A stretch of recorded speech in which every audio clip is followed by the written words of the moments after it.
예, 12월 15일 딱 절반을 왔습니다. 자, 힘내시고. 자, 웨스트민스터 신앙고백 제8장 중보자 그리스도에 대해서 살펴보겠습니다. 오늘 유인물 나누어 드린 것처럼 분량이 좀 많아서 실제로 이제 중보자에 대한 부분을 전부 다 이렇게 살펴보기는 어렵고 크게 이렇게 설명이 필요하지 않은 부분은 읽고 간략하게 넘어가도록 하겠습니다. 웨스트민스터 신앙고백 제8장 중보자 그리스도 1번입니다. 함께 읽겠습니다. 하나님께서는 그의 영원하신 뜻을 따라 그의 독생자이신 주 예수를 택정하여 하나님과 사람 사이에 중보자가 되게 하시며 제사장, 왕, 자기 교회의 머리요 구주, 만유의 후사, 세상의 심판자가 되게 하시기를 기뻐하셨다. 하나님께서는 그의 독생자에게 창세전에 한 백성을 주시어 그의 씨가 되게 하셨고 기약한 때에 이르러 그로 말미암아 그 백성이 구속함을 받고 부르심을 받고 의롭다함을 받고 성화되고 영화롭게 되도록 하셨다. 아멘. 중보자, 하나님과 이 사람 사이의 중보자, 그러니까 교집합이죠.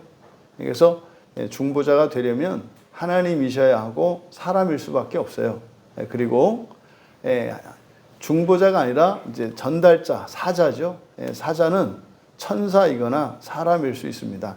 그러니까 하나님의 사자로서 천사들이 하나님의 계시를 사람에게 전하는 겁니다. 또 그러면 사람이 이제 하나님께 사람 편에서 하나님께 이렇게 전달할 수 있는 요거를 이제 삼중직이라고 합니다. 그래서 왕, 선지자, 제사장이라고 하죠. 이것은 이제 하나님께서 지정하신 것인데 그러니까 하나님과 사람 사이가 무한히 멀어져 있고 도저히 사람의 힘으로는 다가갈 수 없는 상태가 되었는데 하나님께서는 천사를 보내시고 또 이 땅에서는 사람을 대표하여 하나님 앞에 나아갈 수 있는 또 하나님을 대신하는 왕과 선지자와 제사장을 세우셔서 하나님과 사람의 관계를 유지시키시고 하나님께서 작정 안에서 계획하셨던 구원의 일들을 계속 이루어 가십니다. 그런데 그것은 장차 하나님이 사람이 되어 이 땅에 오실 것에 대한 예표인 거죠. 그래서 예수 그리스도가 중보자다라고 하는 이것은 먼저 맨 앞에 그의 영원하신 뜻을 따라, 영원하신 뜻이 뭘까요? 하나님의 계획이고 이것은 하나님의 작정과 예정인 거죠. 하나님의 영원하신 뜻. 그러니까 이것은 하나님이 창세전에 세우셨던 계획으로서 마침내 완성될 것이요. 그 중간에는 우리에게 자유의지를 주셔서 선택, 순종과 불순종을 통해서 우리의 자유의지로 하나님의 선하심이 선하다는 것을 스스로 알 수 있도록 기회를 주신 거죠. 그래서 작정과 예정 안에서 이것을 그의 영원하신 뜻을 따라 이렇게 얘기를 한 겁니다. 그래서 완성은 어떻게 된다고요? 중보자 그리스도로 말미암아 완성이 된다는 겁니다. 그래서 맨 밑에 줄에, 밑에서 두 번째 줄에 그 백성이 구속함 받고 부르심 받고 의롭다함 받고 성화되고 영화롭게 되게 하셨다. 보통 이제 우리가 이걸 이제 구원의 서정으로 설명하지 않습니까? 여기서 이제 의롭다함을 받고 의롭다라고 하는 이것은 사람의 의와 하나님의 의 두 가지가 있다는 거. 그리고 바로 앞에 구속함을 받는다라고 하는 것은 죄 가운데에서 아담이 타락한 이후에 사람은 죄로 인해서 이제 오염과 부패, 그 사망의 결과죠. 그래서 사망이 들어왔고 우리의 하나님과의 관계가 단절되었고 우리의 존재가 오염되고 이제 부패하게 된 겁니다. 그것에서 이제 원상태로 돌이키는 것, 이게 구속이죠. 구속이라고 하는 것은 원상태로 돌아온 것뿐이에요. 그러니까 구원은 그 구속이 아니라 마지막 어떻게 돼요? 영화되는 것이 구원이에요. 전체의 과정이. 그러니까 중간에 있는 구속, 소명, 부르심 받는 것, 의롭게 되는 것, 성화되는 것, 이것은 전체 구원의 한 단면인 거예요. 그래서 구원의 결국은 영화입니다. 영화가 되는 순간 이거를 뭐라 그래요? 이 사건을 부활이라고 하죠. 부활. 그러니까 그리스도로 말미암아서 부활하도록 하나님의 작정 안에 또 예정도 그리스도로 말미암아 이루게 되어 있다는 사실을 밝힌 겁니다. 그러니까 하나님이 창조하신 창조 세계의 완성은 결국 누구로 말미암아 완성된다? 성자 하나님으로 말미암아 완성된다라는 거예요. 그래서 우리가 타락 사건이 없었더라면 예정이 작동할 필요 없는 거죠. 그러니까 예정이 다른 방식이겠죠.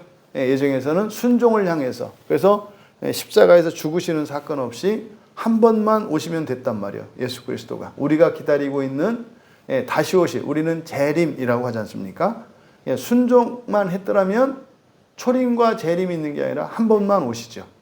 근데 불순종했기 때문에 불순종 인해서 우리가 부패하고 타락한 역에서 원상태로 회복시키기 위해서 구속이 필요한 거예요. 그래서 구속은 구원의 전체가 아니에요. 구속은 구원의 절반이다. 인간적인 그 결함과 인간의 의의를 회복시키는 것이 구속이다. 그리고 그 뒤로 의롭게 하고 성화되어서 영화롭게 되어지는, 다시 말해 온전한 하나님 자녀 되는 것, 이 전체가 구원이다. 그러니까 구속도 그리고 영화에 이르는 것도 그리스도로 말미암아 성자 하나님을 통해서 이루게 되었다. 맞죠? 왜요? 성부, 성자, 성령 삼위 하나님 가운데 형상은, 하나님의 형상은 누구세요? 성자 하나님이시니까. 성자 하나님은 형상을 가지셨잖아요. 창조 세계는 형상이 있잖아요. 그러니까 이 형상에 대한 이 창조 세계 전체에 대한 주권이 그리스도께, 성자 하나님께 있는 게 맞죠. 다음 2번입니다. 같이 읽을게요. 삼위 중에 제2위이신 하나님의 아들은 참되시고 영원하신 하나님이시여 성부와 한 본체이시며 또한 동등하신 분이시며 때가 참에 인간의 본성을 취하셨다. 또한 인간의 본성에 속한 모든 본질적인 성질들과 일반적인 연약함들을 아울러 취하셨으나 죄는 없으시다. 그의 성령의 능력으로 동정녀 마리아의 몸에 잉태되시고 그녀의 피와 살을 받아 태어나셨다. 그러므로 두 개의 온전하고 완전하고 구별된 본성인 신성과 인성이 전환이나 혼합이나 혼동됨 없이 한 인격 안에서 분리할 수 없게 서로 결합되었다.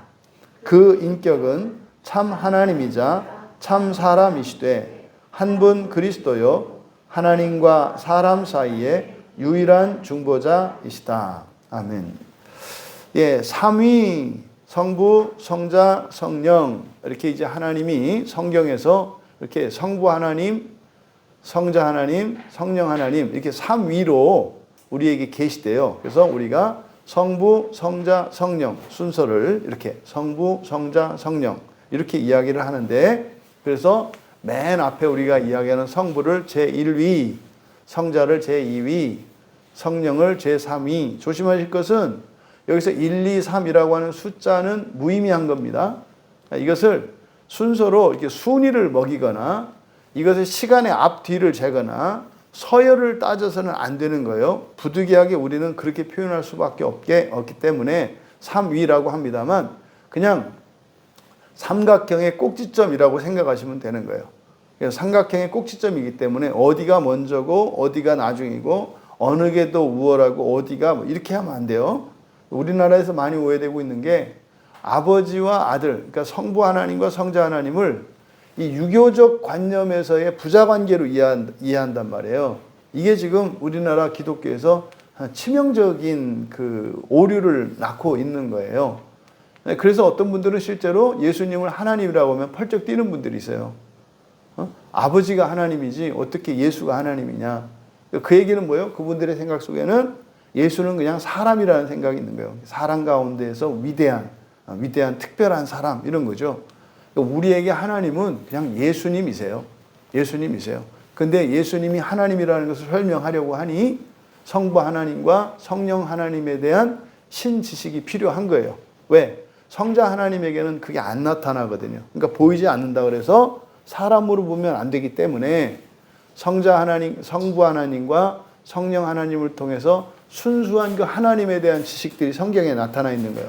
그거는 곧 또한 예수 그리스도에 대한 지식인 겁니다. 어쨌든 여기서 삼위 중에 제2위이시다. 성자 하나님을 말하는 거고, 참되시고 영원하신 하나님, 그러니까 완전한 하나님이시다 이런 말이죠. 또 성부와 한 본체이시며, 본체, 본성이다. 신성이죠. 한신성, 한신성. 본질적으로 한 신성을 가지신 분이고 동등한 분이시고, 그러니까 이걸 뭐라 그랬어요? 같지만 똑같지는 않은 일체성과 비동일성, 그렇죠? 일체성, 완전히 하나예요. 그런데 같지는 않아요. 그러니까 이게 같지만 다르지는 않은, 다르지만 같지 않은, 이거는 인간의 언어로는 설명할 수 없는 거예요. 이것은 그렇게 믿음으로 받아들여야 되는 지식이에요. 그런데 때가 참에 인간의 본성을 취하셨다. 그러니까 인성을 취하신 거죠.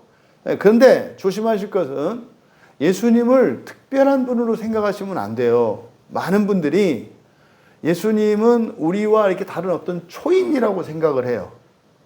그래서 공부도 안 하고 뭐 이렇게 지식을 깨우치고 아무런 그 고민도 없고 뭐 이런 생각을 한단 말이에요. 그렇지 않아요. 똑같아요. 똑같아요. 그러니까 예수님을 생각하실 때 우리로 똑같이 생각을 해야 돼요. 예수님을 이렇게 높이는 순간 어떻게 돼요? 우리와 상관없는 예수님이 돼요. 사실 이 중보자 그리스도에서 가장 중요한 개념이 뭐냐면 모범이시라는 거예요. 모범이시라는 거. 중보자로 사셨던 예수 그리스도가 이 중보자의 삶이 모범이라는 것. 이게 사실은 핵심이에요. 근데 모범을, 그러니까 예수님이 보여주신 모범이 무엇인지를 우리가 알아야 되잖아요. 그 다음에 어떻게 그런 일들을 행하시는지, 그리고 그것을 우리가 하는 것과 모범을 보여주신 예수 그리스도께서 하시는 것 사이의 차이점은 뭔지, 이거를 우리가 알아야 되는 거예요. 그래서 중보자 그리스도 했을 때 이것은 그냥 우리와 상관없는 예수 그리스도에 관한 그런 지식으로 이해하시면 안 된다. 그러니까 여러분이 다 배우셔야 되는 거고 여러분들이 이렇게 살아가야 되는 거예요. 왜요? 이렇게 살면서 내가 하나님의 자녀로서, 다시 말해서 하나님의 의의 결핍이 어딘지를 알게 돼요. 이 중보자의 삶을 살아야. 중보자의 삶을 살지 않으면요, 인간의 의의 결핍만 깨닫게 돼요. 그것은 인간의 의는 다 채워본들 큰 의미가 없어요. 이 세상 사는 데는 큰 의미가 있습니다만, 성경에서 말하는 하나님의 구원과는 거리가 먼 거예요.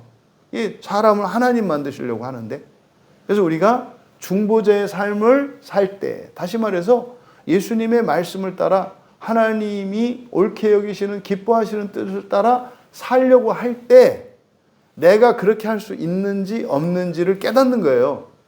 그냥 내가 하고 싶은 대로 하는데 안 되는 거는 그건 죄라고 할 수 없어요. 그건 인간적인 결함이잖아요.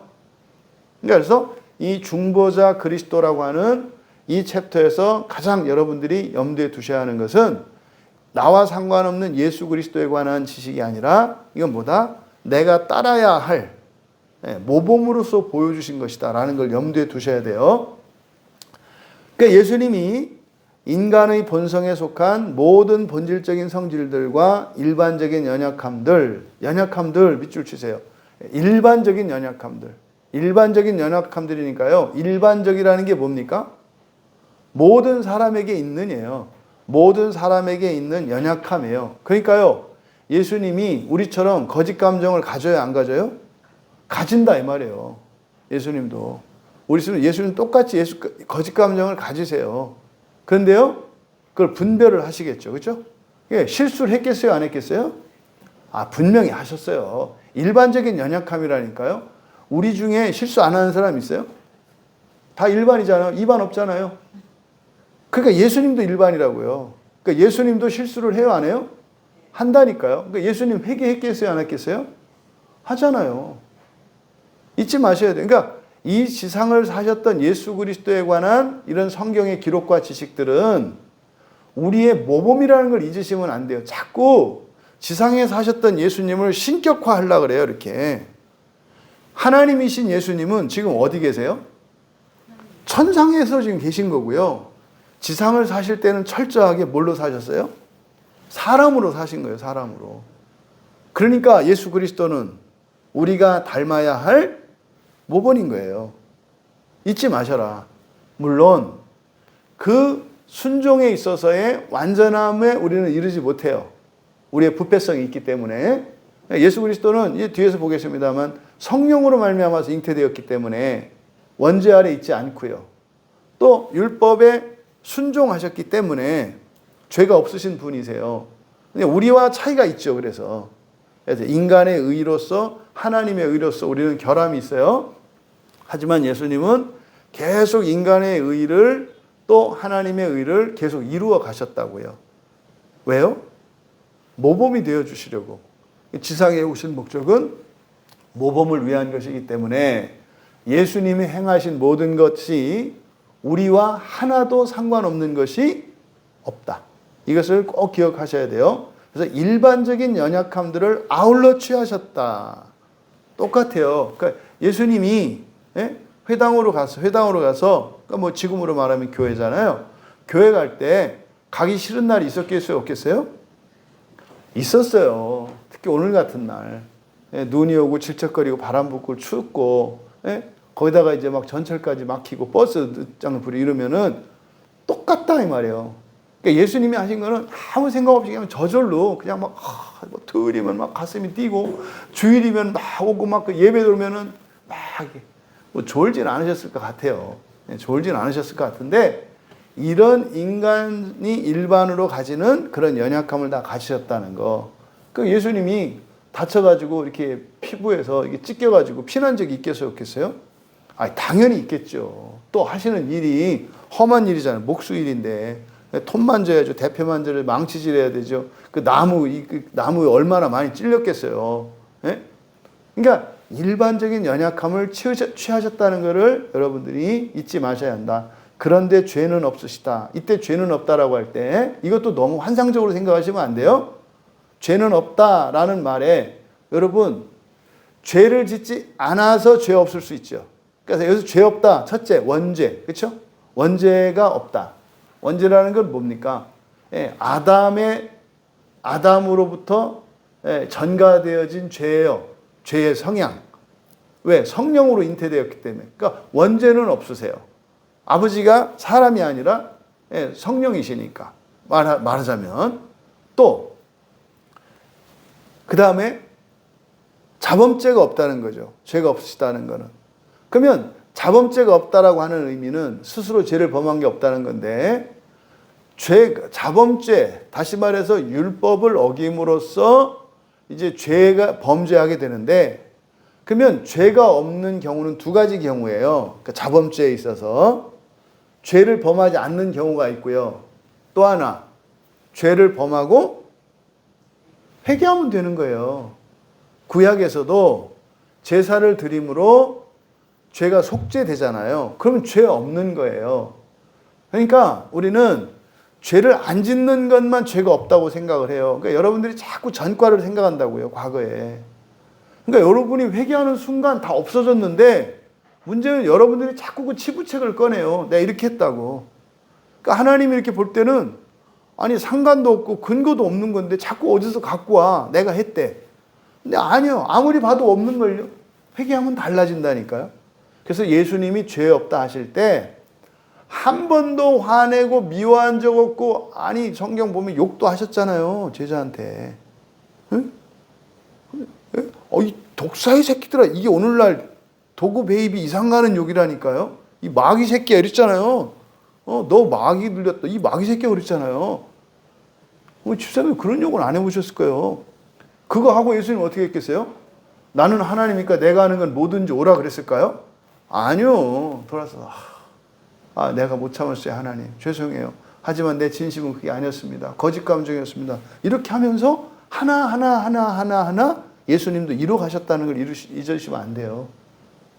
그러니까 예수님은 그냥 홍해 가면 홍해가 쩍 갈라지고 그냥 떡, 물고기 2마리 딱 해서 그냥 나눠주면 계속 나오고, 뭐 아무 때나 그러는 줄 알아요.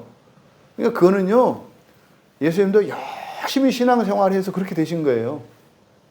그냥 이렇게 원래부터 날 때부터 그랬다 생각하지 마세요. 그 얘기를 지금 하는 거예요. 그 얘기를. 그리고 밑에 이제 죄는 없으시다. 그 다음 성령의 능력으로 동정녀 몸에 잉태되시고, 여기 밑줄 치시고요. 성령의 능력으로 동정녀 마리아의 몸에 잉태되시고, 이거 이제 밑에 요한복음 1장 14절 나와 있잖아요. 말씀이 육신이 되어, 그러니까 호로고스 성령이잖아요. 펜 줄까?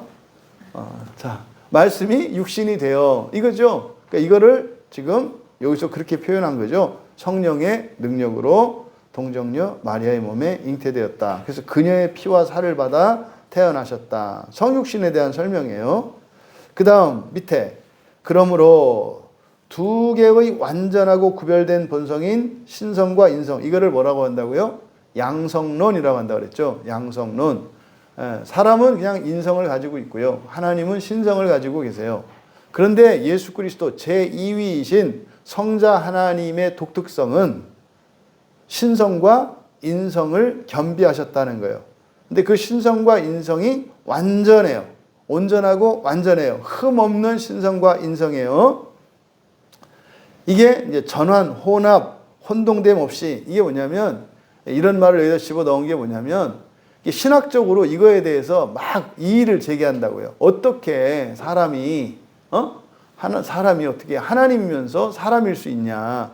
사람이면 하나님이 아니거나 하나님이면 사람이 아닌 거지. 어떻게 물과 기름이 섞이냐? 이렇게 물어보는 거예요. 물과 기름도 안 섞이는데 불과 물이 섞이냐? 물을 보면 불이 꺼지고 불이 있으면 물이 마르는 건데 어떻게 전혀 다른, 더더군다나 하나님과 사람이 하나로 섞일 수 있다는 거냐? 이게 신비예요. 양성을 가진 게.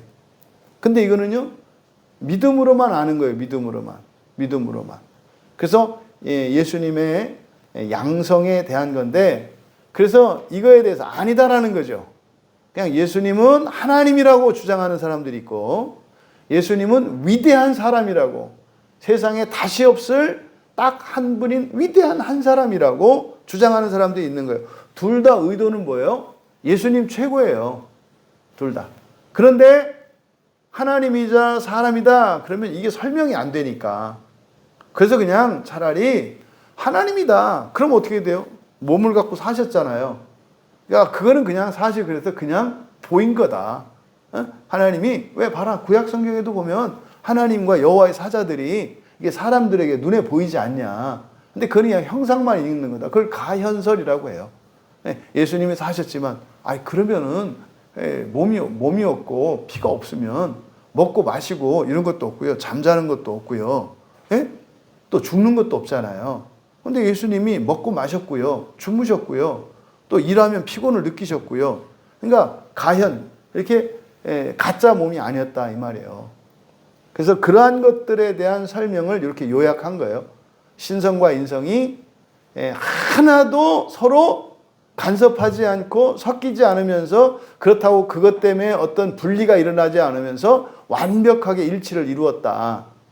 사실은 예수님의 이 양성은 누구에 대한 설명이라고 그랬어요?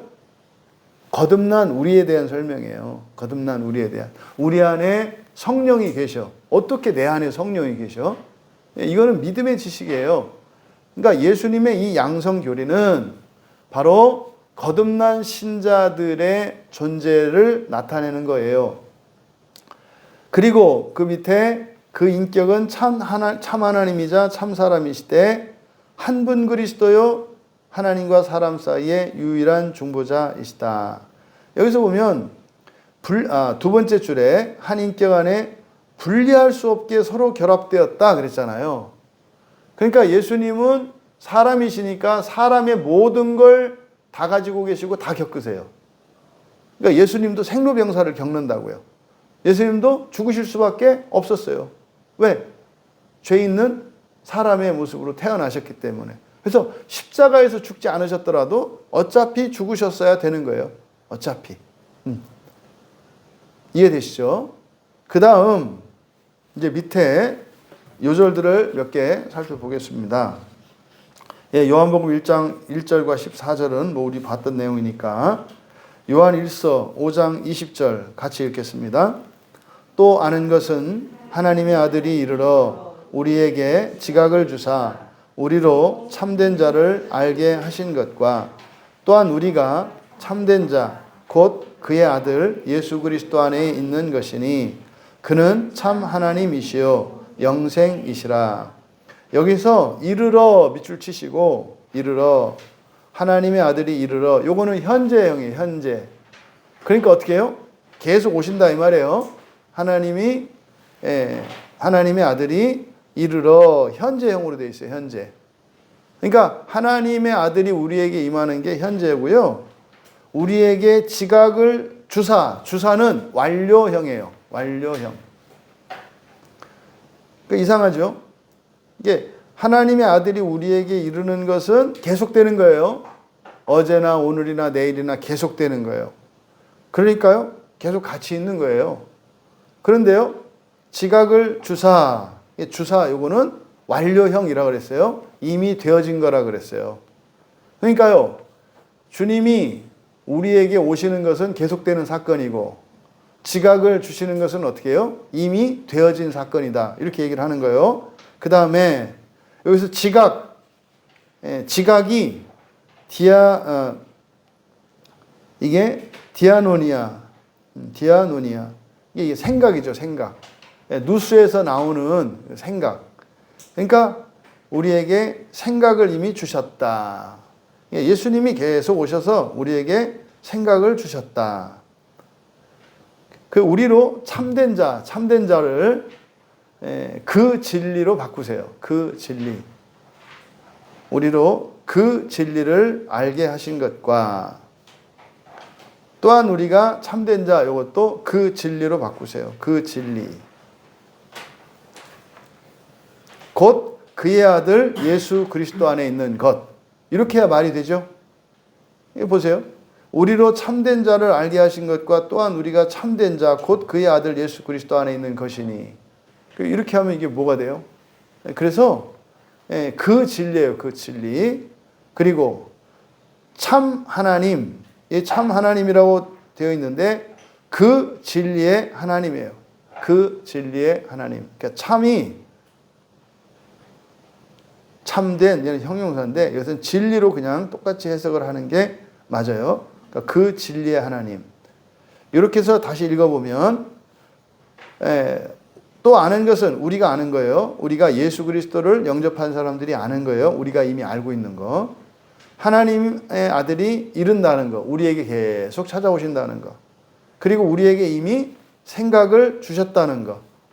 그래서 우리로 그 진리를 알게 하신 것과 또한 우리가 예수 그리스도 안에 있는 그 진리를 우리가 아는 거예요. 그래서요, 예수님은 어떤 분이시다?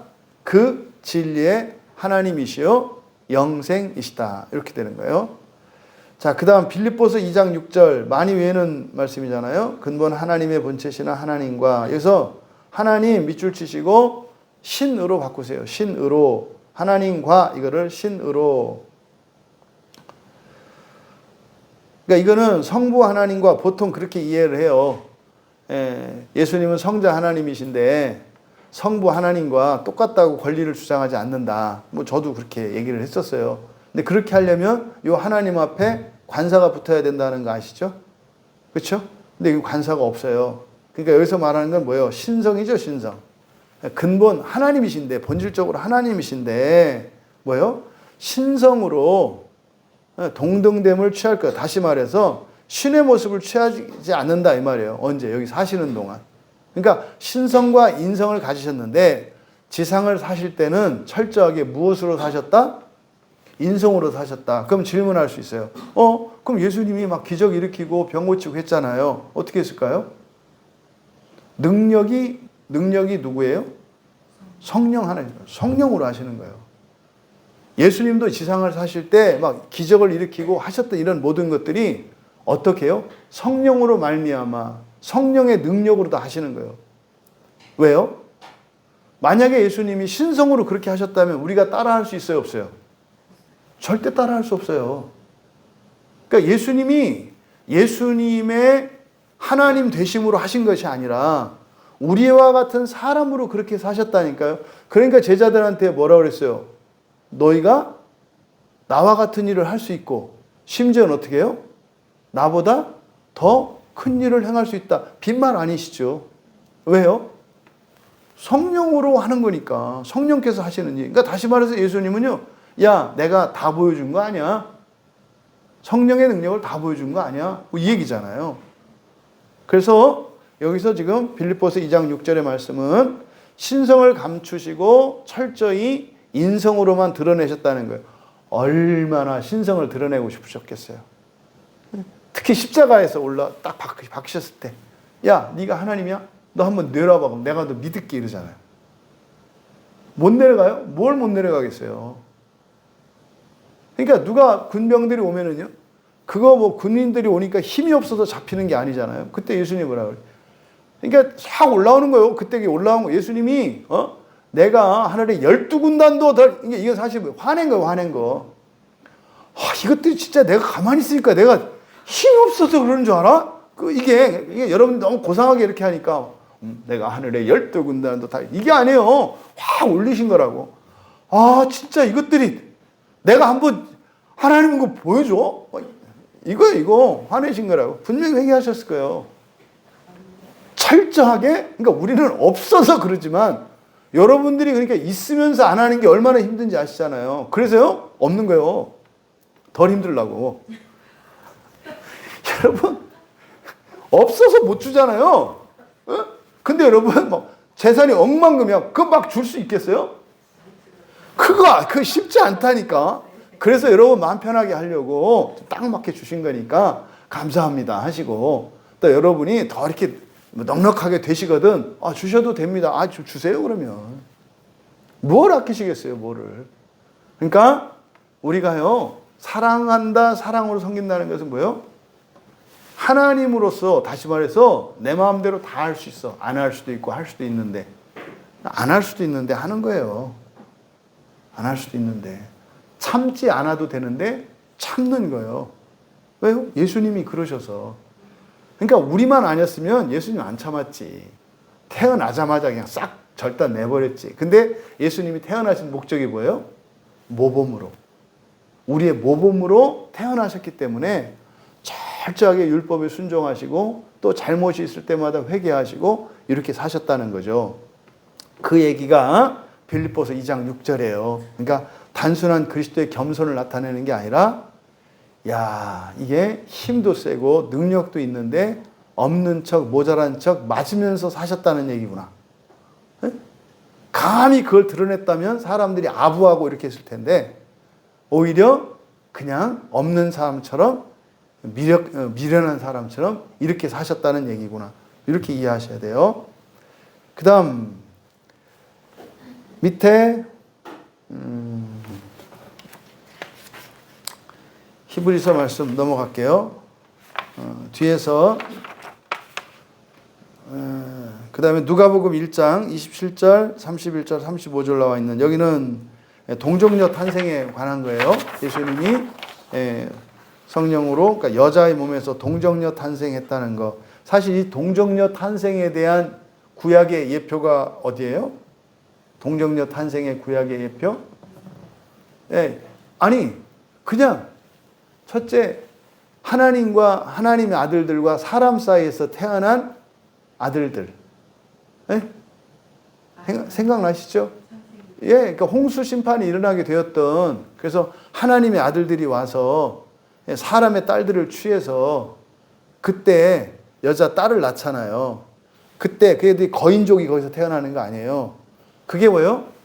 천사와 사람 사이에서 자녀 출생이 가능한 구약적 예표고, 그러니까 성령으로 잉태되는 예표가 바로 그 사건이고, 또 동정녀에게서 태어나는 요거에 대한 구약적 예표는 창세기에 있는 모든 족장의 그 어머니들이라고요. 아내들. 전부 사라, 리브가, 전부 다 불임이에요. 아이를 낳을 수 없는 사람들이었어요. 전부. 그러니까 그 구약의 창세기에 이미 예수 그리스도의 성령으로 잉태되는 사건과 그리고 아이를 낳을 수 없는 상태에서 낳는 거. 그러니까 구약의 족장의 그 아내들은 불임인 상태에서 무에서 낳는 상태잖아요. 근데 예수님은 아이를 무한히 낳을 수 있는 상태잖아요. 아직 그 처녀니까 무한히 낳을 수 있는 상태. 여기는 완전히 낳을 수 없는 상태. 여기서는 무에서의 창조. 여기서는 어떻게 보면 무한에서의 창조야. 근데 문제는 낳을 수 없어. 왜? 남자를 알지 못하니까. 그러니까 둘 다 불가능한 인간의 생육법칙을 초월하는 출생이에요. 이것이 동정녀 탄생의 핵심이다. 그리고 밑에 누가복음 1장 35절, 골로새서 2장 9절, 베드로전서 3장 18절. 이제 그리스도의 양성에 관한 건데 베드로전서 3장 18절. 왜 예수님이 이렇게 양성을 가지고 태어나셨는지 그 이유를 밝히고 있어요. 베드로전서 3장 18절 같이 읽습니다. 그리스도께서도 단번에 죄를 위하여 죽으사 의인으로서 불의한 자를 대신하셨으니 이는 우리를 하나님 앞으로 인도하려 하심이라. 육체로는 죽임을 당하시고 영으로는 살리심을 받으셨으니. 그러니까 예수 그리스도께서 왜 양성을 가지신, 다시 말해 하나님이신데 또 동시에 사람으로 오셨는지, 이 사람으로 오신 목적을 얘기한 거죠. 이게 사실 뭐예요? 대표죠, 대표. 대표성의 원리로서 인류를 대표하시기 위하여 사람이 되셔야만 했던 거예요. 근데 그 목적이 뭐다? 우리를 하나님 앞으로 인도하기 위해서. 이게 무슨 말이에요? 우리를 하나님 앞으로 인도한다는 게. 부활이에요, 부활. 우리를 하나님 앞으로 인도한다는 게 부활이라고요. 그냥 이걸 추상적이나 막연히 생각하지 마시라고. 부활에서 존재론적으로 하나님과 완전한 연합을 이루는 걸 말해요. 그 다음에 아래 내려오시면 로마서 1장 3절 4절, 디모데전서 2장 5절, 여기는 이제 중보자에 대한 분이에요. 중보자에 대한 성경 구절이에요. 자, 그 아래 3번 또 읽습니다. 신성과 결합된 인성을 취하신 주 예수는 성령으로 성화되고 한량없이 부음을 받았으며 그에게는 지혜와 지식의 모든 보화가 있었고 성부께서는 모든 충만으로 그 안에 거하게 하시기를 기뻐하셨다. 이는 그가 거룩하고 악이 없고 더러움이 없고 은혜와 진리로 충만하여 중보자와 보증인의 직분을 수행하는 데 부족함이 없도록 하기 위함이었다. 이게 이제 예수 그리스도의 사역에 관한 건데요. 이게 중보 사역이 무엇인지를 이제 가르쳐 주는 거예요. 왜 신성과 인성을 동시에 취하셨는가? 그리고 지상을 어떻게 사셨다 그랬어요? 철저히 인성으로 사셨다 그랬잖아요. 그래서 그 뒤에 줄 치세요. 성령으로 성화되고 한량없이 부음을 받았으며. 성령으로 성화되고 한량없이 부음 받았. 그러니까 똑같은 거예요. 우리도 성령으로 성화되고, 이걸 뭐라 그래요? 본성의 변화라 그랬죠. 근데 성령은 어디서 일하세요? 우리 안에서, 우리 마음에서 일하세요. 그래서 우리가 마음 기경을 하는 것은 성령께서 우리의 본성을 바꾸시는 그 일에 참여하는 거예요. 이게 새 창조의 첫째예요. 새 창조의 첫째. 그렇게 하면 어떻게 돼요? 우리의 본성이 변하면 세상이 바뀐다 그랬잖아요. 이게 새 창조예요. 그래서 1차적으로는 우리가 완성되기 전에는 우리를 먼저 바꾸면 부수적으로 환경의 변화가 일어나요. 그럼 우리가 완전히 바뀌면 이 세상이 어떻게 되겠어요? 그렇게 되지 않겠어요? 그래서 예수님도 사람으로 태어나서 사람으로 사셨기 때문에 성령의 능력으로 그렇게 되셨다는 거예요. 그래서 우리가 살아갈 때는 성령으로 그렇게 되는 거예요. 근데 사람들이 지금 오해하는 게 뭐예요? 성령을 갖다 부리려고 그러잖아요. 성령으로 이렇게 병 고치려고 그러고 성령으로 뭘 하려고 하잖아요. 우리가 생각하는 이 현상으로 나타내는 능력은 사실은 누가 하는 거예요? 천사들이 하는 거잖아요. 성령은 우리 안에서 내주해요. 예를 들어서 어떤 환자분이 계세요. 우리가 기도를 해요. 근데 이 사람이 병이 고쳐졌어요. 그러면 어떻게 이해해야 되냐면 두 가지 경우의 수가 있어요. 첫째, 우리가 지금 박용순 성도님을 위해서 기도하고 있잖아요. 하나님의 은혜를 구하잖아요. 그러면 우리 안에 계신 성령이 우리 안에서 어떤 역사를 일으켜요. 우리가 변해요. 여러분이 변하시는 거 경험하시잖아요. 그러면 나한테 일어난 변화가 박용순 성도님에게 반드시 일어났어요. 이번 우리가 하는 일주일 금식을 하나님이 참 기뻐하세요. 참 기뻐하세요. 제가 그걸 느껴요. 그러니까 오늘 아침에 저 이만숙 집사님 통해서도 반가운 소식이 들려왔는데 어제 야, 하나님이 우리 금식을 정말 기뻐하시는구나. 이게 확신이 오더라고요. 확신이. 아, 진짜 기뻐하시는구나. 근데 그 기뻐하신다는 그 증거들이 이제 한 분 한 분에게서 들려져 와요. 무슨 말이에요? 그 은혜를 받고 한계를 뛰어넘고 하는 일들이 이렇게 소식들이 오는 거예요. 아, 기뻐하시는구나. 그러니까요. 저도 큰 은혜를 받았어요. 저도. 신체적으로. 제가 지금 그 코로나 후유증으로 그 심근염 있었잖아요. 심장에. 계속 아팠었거든요. 지금 모르겠어요. 지금 현재 없어졌어요. 현재 안 나타나요. 사실 중간에 또 이렇게 나와 약을 먹을까 말까 하다가 안 먹었거든요. 근데 지금 이게 없어졌어요. 현재까지는. 그러니까 이게 하나님이 기뻐하시는구나. 이게 뭐 고치고 이게 중요한 건 뭐 이 변화를 통해서 하나님이 기뻐하시는구나. 이걸 느끼는 거예요. 그런 거. 그래서 우리가 이렇게 은혜를 받고 우리 안에 이런 변화 있잖아요. 그럼 반드시 박용순 성도님 안에도 그런 본성의 변화가 일어나. 근데 이건 성령께서 역사하실 때 거부하지 말아야 되거든요. 순종해야 되거든요. 그러면 박용순 성도님이 본성의 변화가 일어났어. 그러면 건강이 반드시 바뀌어요. 반드시 바뀌어요. 또 하나의 경우의 수는 뭐였어요? 영적 존재들이 병을 고친 경우예요. 본성의 변화와 상관없이 몸을 고치고 환경을 바꾸고 할 수 있어요. 왜? 그런 능력을 천사들이 가지고 있으니까. 두 가지 경우의 수가 있어요. 그러니까 고쳐졌다 그래서 그게 다가 아니에요. 핵심은 뭐예요?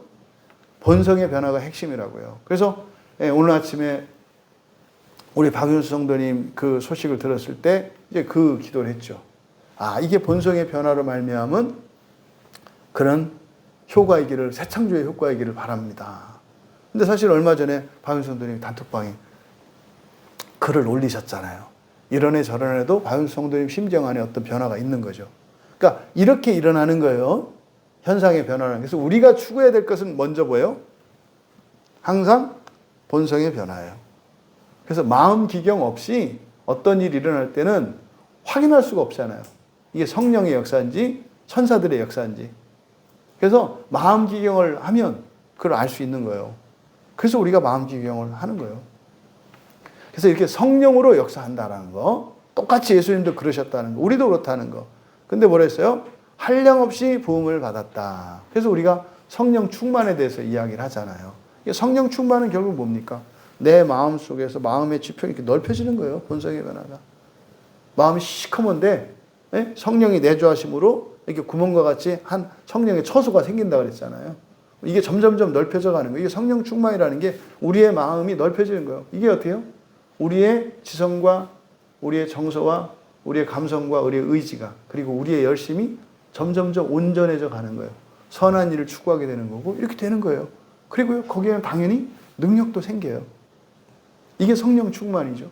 이게 성령 충만이 신비적으로 막 이렇게 몸이 떨고 막 뜨뜻해지고 이게 물론 뜨거워지고 그런 거 있어요. 있기는 없는 건 아니에요.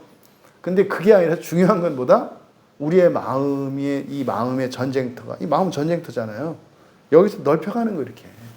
우리 마음에서 이게 거룩한 영역이 성령의 지배하는 자리가 이렇게 넓어지면 우리 밖에 환경에서도 이렇게 넓혀지는 거예요. 이렇게 가기를 우리가 바라죠. 근데 이 안에서는 변화가 안 일어나는데 밖에서만 일어나면 이게 이제 큰일 나는 거예요, 사실은. 근데요, 마귀는 이걸 갖고 시험하죠. 너 그거 안 해도 돼. 내가 이거 줄게. 이게 끊임없이 여러분에게 유혹으로 온다고요. 예수님이 그리스도로 공생을 시작하려고 할 때 딱 바로 오잖아요, 마귀가. 그걸 주겠다고. 근데 예수님은요, 그렇게 안 하셨죠. 그러니까 3년의 공생애를 하나님으로 사신 게 아니에요. 뭐 하기 위해서 사시는 거예요? 하나님 되기 위해서 사신 거라고요. 하나님 되기 위해서. 그래서 성경에 기록된 예수님의 3년의 공생의 기간은 하나님 되기 위하여, 다시 말해서 첫째 부활이죠, 그게. 첫째 부활을 위해서 살고자 하는 사람들에게 모범이 되어 주신 거예요. 그러니까 많은 사람들이 예수를 믿고도 나중에 안 따라가잖아요. 그러니까요, 하나님 되는 것까지는 원하지 않는 거야. 그냥 사람으로서 부족한 것만 채우면 되는 거지. 끝까지, 그러니까 예수님의 제자들까지도 다 도망갔잖아요. 저 하나님까지 되는 건 싫어요. 뭐 이런 거 있잖아요. 그래서 여기서 바로 예수님도 성령으로 성화되시고 한량없이 부음받았다고 하는 것, 이걸 통해서 다 모범이라는 거 잊으시면 안 돼요. 모범이에요. 근데 그에게는 지식과 지혜와 지식의 모든 보화가 있었고, 지식, 지혜, 근원. 예수님을 닮아가고 배우면 따라가면 이렇게 된다는 거예요. 이렇게 된다는 거예요. 또 성부께서는 모든 충만으로 그 안에 거하게 하시기를 기뻐하셨다. 모든 충만이니까요. 없는 게 없다 이 말이에요. 없는 게 없다. 그러니까 예수 그리스도를 아는 지식이 가장 고상하다. 이게 가장 가치가 크다 이 말이에요. 그러면 사업하는 분들은 사업하는 데 필요한 그런 노하우들이나 또 공부하는 학생들에게는 필요한 기억력과 이해력과 총명과 이런 것들이, 또 이제 뭐 직장을 준비하는 이들에게는 직장을 얻는 데 필요한 그런 지식과 이런 것들이, 뭐 이런 모든 게 다 있다 이 말이에요. 다 예수 그리스도 안에. 그러니까 우리가 그거를 깨닫지 못하고 몰라서 못하는 거지. 그걸 알아내려고 해야죠. 그러니까 여기서 알려고 안 하고 다 있는데 말이에요. 자꾸 다른 데서 이렇게 구하려고 하잖아요. 그리고 이렇게 하신 이유가 뭐라고요? 그가 거룩하고 악이 없고 더러움이 없고 은혜와 진리로 충만하여, 밑줄 치세요. 중보자와 보증인의 직분. 중보자와 보증인의 직분. 그러니까 그리스도의 중보 직분은 중간 역할만 하시는 게 아니라 어떤 역할도 하신다고요? 보증인이 되신다고요. 보증인은요, 성부 하나님께도 보증인이시고 우리에게도 보증인이에요. 이게 뭐예요? 작정에 대한 보증이죠. 내가 너희들을 종말에 있어서는 완전히 다 완성시킬 거야 라고 하는 보증이 있다 이 말이에요. 이게 이제 성경 곳곳에 나오죠. 하나님 아버지가 나한테 주신 자들 단 하나도 잃어버리지 않았습니다. 그래서 이 보증이라고 하는 의미는 사람에게도 보증이 되시고, 그러니까 사람 편에서 하나님의 보증인이 되시고 하나님 편에서 사람의 보증인이 돼요. 그러면 하나님께는 어떤 보증인이 돼요? 모든 사람이 완전히 순종할 것. 모든 사람이 완전히 순종할 것. 그래서 예수님이 보증을 섰기 때문에 우리를 의롭다고 하시는 거예요. 현재 의롭지 않지만. 근데 그 보증은 실패하는 보증이 아니죠. 그렇게 돼요. 그게 작정의 부활이라고요. 그러니까 보증으로 말미암아 그렇게 되는 거예요. 또 중보라고 하는 것은 뭐예요? 보증하신 그것이 거짓이 아니도록 돕는 일이시죠. 그래서 예수님의 중보자 사역은 중보와 보증 두 가지가 있다는 거. 그래서 보증을 하셨기 때문에 중보자 일을 하시는 것이고, 중보자 일을 하시기 때문에 예수님이 중보자시기 때문에 보증하실 수 있는 거고. 이해되시죠? 예수님이 도우니까 완성될 거거든요.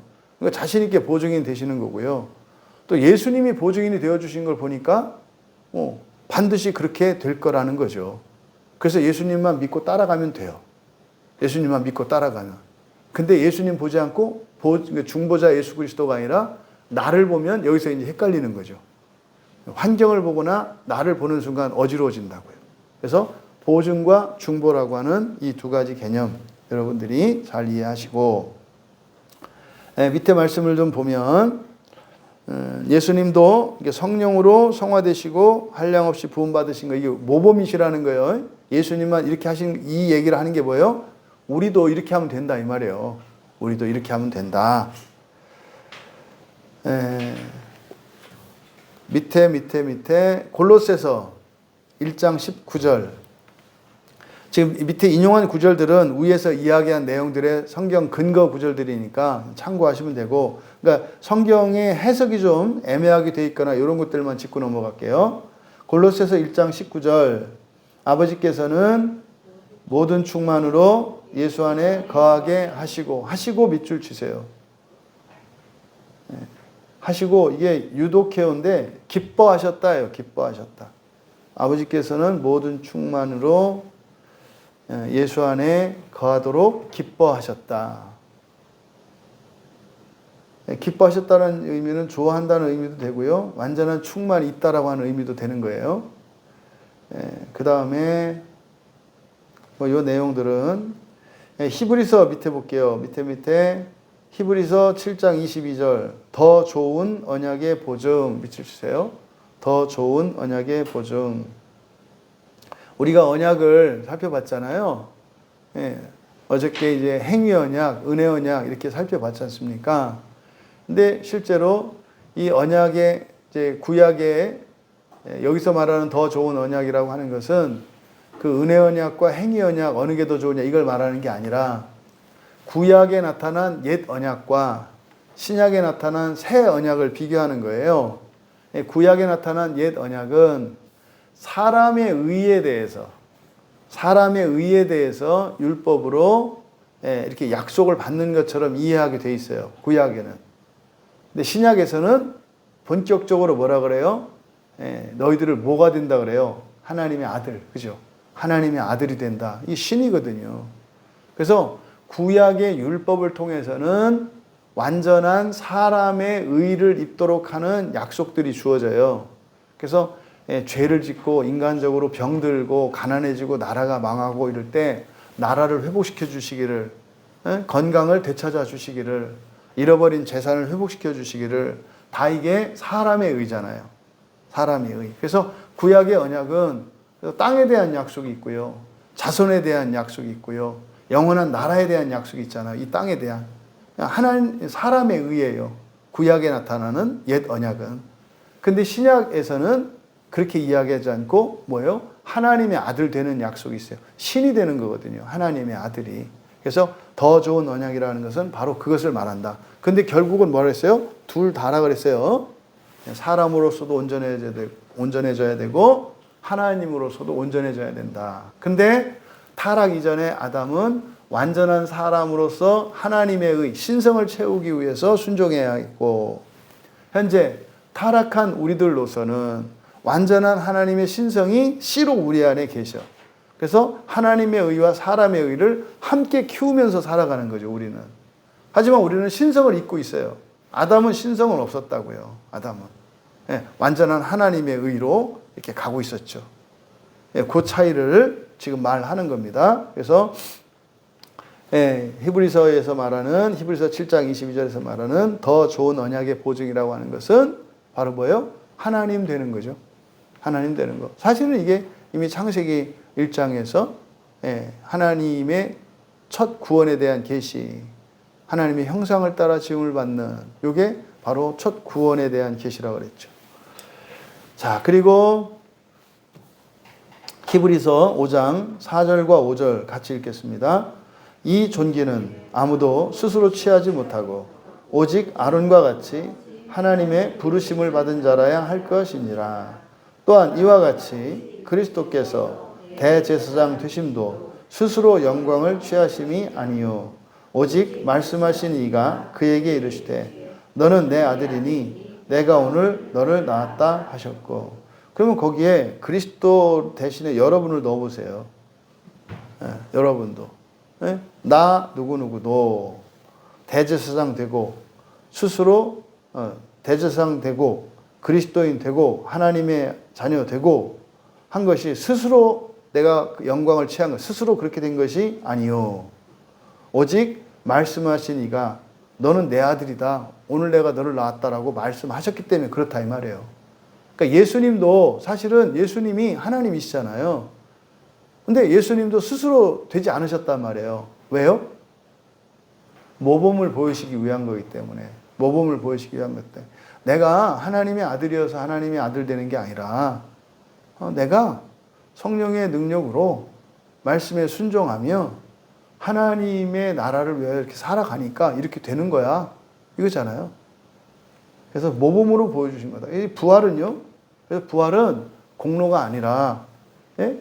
공로가 아니라 오직 은혜로 되는 거예요. 부활은 오직 은혜로 되는 거다. 순종한 자나 불순종한 자나 부활은 오직 은혜로 되는 거예요. 오직 은혜로. 근데 순종한 자와 불순종한 차이는 뭐라고요? 부활의 순서와 시간이라고요. 그리고 부활의 공간이라고요. 첫째 부활은 역사 속에서, 이 첫 창조 세계 속에서 부활하는 거고요. 그리고 종말의 부활은 새하늘과 새 땅, 거기도 하나님의 나라죠. 근데 거기는 첫 창조 세계가 완전히 사라진, 완전히 새로운 세계에서 부활하는 거고, 첫째 부활은 이 역사 속에서, 첫 창조 세계 속에서 부활하는 거라고요. 자, 그 다음에 사도행전 2장 36절 같이 읽습니다. 그런즉 이스라엘 온 집은 확실히 알지니 너희가 십자가에 못 박은 이 예수를 하나님이 주와 그리스도가 되게 하셨느니라. 어떻게 하셨다고요? 예수님이 누구세요? 하나님이시잖아요. 하나님이신데 스스로 되신 게 아니라 하나님 스스로 되실 수 있잖아요. 성경에 보면 예수님 자꾸 성부 하나님이 성부한테 해주세요. 그리고 아버지가 이렇게 해주셨다, 아버지가 해주셨다, 이게 수동으로 나타나잖아요. 여기서도 하나님이 바로 그렇게 되게 하셨다. 하나님이 예수님을 주가 되게 하셨고 그리스도가 되게 하셨다. 이렇게 수동적으로 나타내는 거예요. 이거를 사람들이 오해하는 게 뭐예요? 아버지가 그러니까 아들이 아버지 말을 듣는구나. 이렇게 생각한단 말이에요. 그게 아니라 왜 이런 표현을 쓴다? 하나님이 성도를 그렇게 하실 거라고요. 하나님이 성도를 그렇게 하실 거라고요. 스스로 되신 게 아니라 누가? 하나님이 그렇게 하신다는 거예요. 그래서 신약 성경에 아버지가 예수님께 하나님이 예수님을 이렇게 하셨다, 되게 하셨다라고 하는 이런 표현은 다 그때 그 예수님 자리에 여러분 이름을 넣으시면 되는 거예요. 아, 하나님이 나를 이렇게 하시는구나. 이렇게 하시는구나. 우리가 신경 써야 될 건 뭐다? 첫째 부활이냐? 마지막 부활이냐? 요것만 신경 쓰시면 되는 거예요. 다음 4번입니다. 같이 읽겠습니다. 이 직분을 주 예수께서는 아주 기꺼이 맡으셨고 이 직분을 이행하기 위하여 그는 율법 아래 태어나셨고 율법을 온전히 성취하셨으며 자신의 영혼이 가장 극심한 고뇌들을 직접 겪으셨으며 그의 몸으로는 가장 아픈 고통들을 당하셨고 십자가에 못 박혀 죽으시고 장사되어 사망의 권세 아래 있었으나 결코 썩지 않으셨다. 예수님이 이 세상에 태어나셔서 죽고 장사되시고 그리고 음부에 내려가신 것, 지옥이죠. 지옥까지 내려가신 것. 이것을 그리스도의 비하, 낮아지심이라고 해요. 낮아지심. 이거는 뭐예요? 모든 인류가 겪는 것을 똑같이 겪으신다 이 말이에요. 그러니까 우리 중에는 지옥 안 갈 사람도 있을 거거든요. 근데 예수님은 지옥도 가보셨다고요. 왜요? 인류 가운데 지옥에 내려갈 사람들이 있거든요. 그러니까 사람들이 갈 수 있는 모든 낮은 곳까지 예수님이 다 가보셨고 사람들이 겪을 수 있는 어려움을 다 겪어보셨고 사람이 겪을 수 있는 슬픔을 다 겪어보셨고 사람이 겪을 수 있는 고통을 다 겪어보셨고 사람이 겪을 수 있는 즐거움과 기쁨도 영광도 다 누려보셨고 다 해보신 거예요. 다 해보신 거예요. 지금 우리 교회 항암 치료하는 분들이 제일 힘들잖아요. 그것도 예수님 겪어보셨다고요. 아, 그때 그럼 항암제가 있었나요? 항암제를 맞았을 때 몸으로 겪는 고통을 다른 방식으로 겪으신 거예요. 그러니까 우리가 새로운 고통을 겪을 때, 아, 여기가 예수님 계셨구나. 오늘 나눔하는데 어느 한 지체가 그렇게 얘기를 했어요. 갑자기 몸이 아프니까 거기서 심판을 봐. 근데 거기서 하나 깨달을 게 있어요. 아, 예수님도 이렇게 아팠구나. 이렇게 아팠구나. 그런데 포기 안 하신 거예요. 그런 거예요. 그래서 항상 여러분들이 이렇게 불편한 가운데, 어려운 가운데, 꺼려지는 가운데, 거기서 항상 얼른 바꾸시라고, 얼른. 그걸 주님한테 내드려야 돼. 주님한테 내드린다는 게 뭐예요? 아, 주님이 이런 삶을 사셨다고 이렇게 바꿔야 된다고. 그거 안 되면 어떻게 돼요? 왜 나만? 이렇게 되잖아요. 왜 나만이 없어요? 다 하셨다니까, 예수님이. 우리가 느끼는 모든 인생의 희노애락, 이 모든 것을 다 부귀와 영광과 수치와 모든 걸 다 겪어보셨다고. 이거를 아셔야 돼요. 그래서 성경은 믿을만 한 거예요. 먼저 다 경험하신 거기 때문에. 다 먹어보시고 다 겪으시고 한 것이기 때문에 그 얘기를 여기서 지금 한 거예요. 여기 이제 그리스도의 비하, 이게 뭐니까 인간으로서 겪을 수 있는 모든 것을 좋은 거 나쁜 거 할 것 없이 다 누려봤다. 결론, 별거 아니다. 하나님 나라를 위해서 사는 게 이게 더 지혜로운 거다. 또 여기서 겪는 괴로움, 이거 별거 아니다. 지옥에 가서 겪는 거에 비하면 이거는 아무것도 아니다. 왜? 예수님은 지옥에도 가보셨으니까. 지옥의 참상을 보셨다고요. 지옥에 누가 가본 사람이 있냐고요? 네. 예수님이 살아나셨을 때 지옥에 가보셨다니까요. 가보셨다고요. 그러니까 여러분들이 지옥이 있느니 없느니 뭐 이렇게 얘기하지 마시라 이 말이에요. 예수님은 지옥도 가보신 거예요. 그게 결론 내린 거예요. 이 세상에서 아무리 어떤 어려움이 있어도 이걸로 너희들이 지옥을 대신할 수 있다면 이건 복된 거야. 그러니까 우리가 그리스도인으로 살아가는 게 진리를 알기 때문에 합리적으로 살아가는 거지 그냥 맹목적으로 살아가는 게 아니에요. 그래서 이 그리스도의 비하에 대해서 얘기하신 거고, 다음 밑에 사흘 만에 죽은 자 가운데서 다시 살아났으며, 여기서부터 이걸 승귀라 그래요. 승귀. 그리스도가 이제 하늘에 오르시는 거잖아요. 죽은 자 가운데서 다시 살아나셨으며 또 하늘에 오르셨으며 승천. 아버지 우편에 앉으셨으며, 아버지 우편에 앉으셨다는 것은 이제 신성의 자리에 앉으신 걸 말해요. 하지만 완전한 신성을 회복한 것은 아니다. 이거를 우편이라고 그랬죠. 우편이라고 하는 의미 오른손인데, 오른손이 의미하는 게 권능이라고 그랬잖아요. 하나님의 권능의 자리에 앉으신 거예요. 지금은 통치하신다고요. 그러니까 예수님이 3년 동안은 그리스도의 그 중보적 사역을 사람으로 하셨고, 나머지는요 하나님으로 하시는 거예요. 사람에 사실 때는 인성으로 중보 사역을 하셨고, 지금은 신성으로 중보 사역을 하셨어요. 하지만 완전한 신성의 자리는 취하지 않으셨다고 얘기를 하는 거예요. 왜요? 의리가 있으셔서 우리와 함께 부활하시려고. 예수님도 부활이 필요해요. 예수님 아직 부활 안 하셨어요. 이걸 성경에서 보좌 우편에 앉았다. 그래서 사람이 죽으면 몸이 없는 상태로 영혼으로 낙원에서 살잖아요. 주님과 함께. 그 낙원에 주님이 몸을 가지고 계시는데 그 몸은 제자들이 보았던 그 몸이에요. 그 몸. 못 박힌, 여러분 보실 거예요. 손목에 못 박혔던 자리 보실 거고요. 도마가 손가락 넣어봤던 그 몸을 여러분 보시게 될 거예요. 왜냐면 예수님도 아직 부활하지 않으셨기 때문에. 근데 어떻게 거기서 그대로 썩지 않고 살까요? 생명나무 열매를 드시니까. 에덴 동산으로 돌아가신 거 아니에요. 그러니까 생명나무 열매를 계속 드시겠죠. 그러니까 그 상태, 그 모습, 그 상태로 있는 거예요. 그러니까 변화산에서 엘리야나 모세가 왔을 때 베드로가 알아보잖아요. 성경에 있는 그 모습이 안 변한 거잖아요. 그러니까 저 천상은 에덴 동산과 같아서 거기서 생명나무 열매를 먹으면 늙지 않고 그대로 가는 거예요. 그러니까 지금 예수님의 몸 상태가 얼마나 비참한가 보세요. 우리가 예수님보다 나아요. 어떤 점에서. 모르겠어요. 그 생명나무 열매 먹으면 몸이 고쳐지고 이렇게 할런지 어쩔런지. 그런데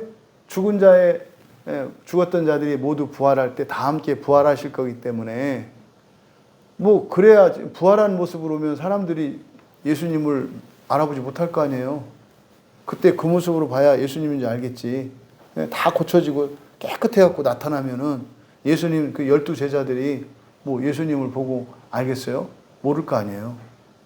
그래서 여러분들이 기억하실 것은 오른편 하나님 보좌 우편에 앉았다라고 하는 의미는 신성으로서 신성의 능력으로서 중보 사역을 하지만 아직 완전한 부활에 이르지 않은 것을 의미한다. 그래서 지금 4번은 그리스도의 비하와 승귀에 대해서 이야기를 하고 부활의 과정이 어떤지를 이야기하는 거예요. 부활은 죽은 몸이 살아나는 것만을 부활이라고 하지 않는다. 그렇죠? 죽은 몸이 살아나는 것은 부활의 한 과정이다. 그러니까 죽은 사람이 부활하는 과정에 몸이 다시 살아나는 과정이 있어요. 그리고 나서 부활하는 거예요. 부활이라는 것은 존재론적으로 완전히 우리가 달라지는 것을 말해요. 그래서 이 몸이 아니라 고린도전서 15장에서 말하는 영의 몸을 입는 거죠. 새로운 몸. 근데 그 몸은 우리가 생각하는 몸이 아니에요. 변호산에 나타난 몸을 보면은 빛으로 광채로 이렇게 나타나거든요. 자, 그 다음 뒤로 넘어갑니다. 5번 가기 전에 끝에쯤 가시면 여기는 뭐 부활의 과정 되셨고 로마서 14장 끝에쯤이에요. 그 5번 바로 하나 둘 셋 넷 다섯 번째 말씀 5번의 위에 맨 밑에 4번의 마지막에 베드로후서 2장 4절이 있고 그 위에 유다 1장, 유다서, 마태복음, 사도행전, 그 다음에 로마서 14장 있죠. 찾으셨나요? 5번 거기. 로마서 14장 9절 10절 같이 읽을게요. 이를 위하여 그리스도께서 죽었다가 다시 살아나셨으니 곧 죽은 자와 산 자의 주가 되려 하심이라. 내가 어찌하여 네 형제를 비판하느냐? 어찌하여 네 형제를 업신 여기느냐? 우리가 다 하나님의 심판대 앞에 서리라. 그러니까 여기서 지금 뭐예요? 죽은 자의 주님이시고 산 자의 주님이실 뿐만 아니라 죽은 자의 주님이시라고 하잖아요. 그러니까 죽은 자도 예수님이 구원하실 수 있어요, 없어요? 있다고요. 그러니까 꼭 우리 저한테 이렇게 위로를 주시는 말씀 같아요. 저희한테 지금 막 뭐라고 하는 사람들, 지옥 갔다가 이렇게 부활 나온다고 하는 사람들 막 뭐라고 하는데 여기 써 있잖아요. 죽은 자와 산 자의 주가 되려 하심이라. 그러니까 죽어 있는 자 중에 지옥에 가 있는 자, 심지어는요 노아의 홍수 때 그 노아의 홍수는 심판이었거든요. 노아의 홍수는 죽임 당한 게 그 첫째 사망이에요. 그게 심판으로 말미암은 첫째 사망. 왜 심판이 있었으니까. 둘째 사망이 죽어서 있는 불의 심판이잖아요. 그러니까 노아의 홍수 때 죽었던 사람 다 악한 사람들이었어요. 그리고요 믿지 않는 사람들이었고요. 죽었잖아요. 그럼 지옥에 가는 거예요. 죽으면. 근데 그 사람들 구원하러 가셨잖아요. 그럼 신약의 백성들 가운데 또 그 이후에 광야에서 엎드러진 이스라엘 백성들이나 또 가나안 땅에서 범죄한 자들이나 예수님 당시로부터 지금까지 2000년 동안 범죄했던 불신앙을 가졌던 이런 사람들 지옥에 있잖아요. 그들을 구원하시죠. 당연히. 지옥을 거쳐서.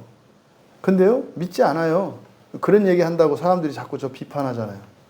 여기 그렇게 써 있잖아요. 어찌하여 네 형제를 비판하느냐. 맞아요 주님. 자꾸 비판해요. 좀 알려주세요.